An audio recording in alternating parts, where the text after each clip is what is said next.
So, I think it must be global warming because, not that it exists of course, being a true American I must deny it, but you know, we're not in the monsoon season and should be all bright skies and sunny tails, but it's belting it down out there. I was very lucky, very lucky. I got back on the motorbike shortly before the rain started. I started watching some women's hockey on the TV, and then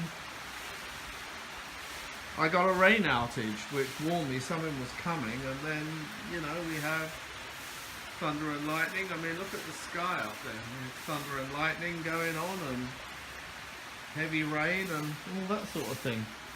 So, yeah, maybe you need to send a letter to the White House. But despite the rain, they're out there cleaning the streets. This is what I pay my 500 baht a month for. And they just keep working,